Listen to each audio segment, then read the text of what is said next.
মজুমদার তিনি কিন্তু অস্ত্র মিছিলের পক্ষে সওয়াল করেছেন। তিনি বলেছেন যে হিন্দুরা হাতে যদি অস্ত্র নেয় তাহলে সেটা কাউকে আক্রমণ করার জন্য অবশ্যই নয়, তবে মাঝে মাঝে অস্ত্রের দরকার হয়। এই এক্সক্লুসিভ বক্তব্য জি 24 ঘন্টায় সুকান্ত মজুমদারের বক্তব্য শোনা।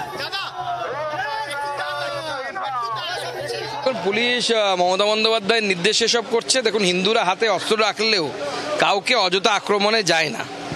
অস্ত্রের প্রয়োজন হয় মাঝে মাঝে, সমাজকে রক্ষা করার জন্য প্রয়োজন হয়। সনাতনী হিন্দুরা চাইলে করবে, আমি কে বলার তারা অস্ত্র মিছিল করবে কি করবে না।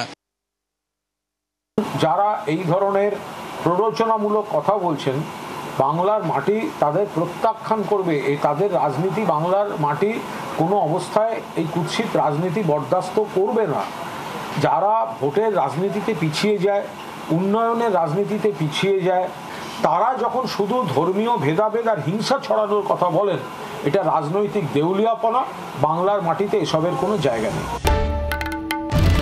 বাংলার আওয়াজ, বাঙালির আবেগ, জি 24 ঘন্টা।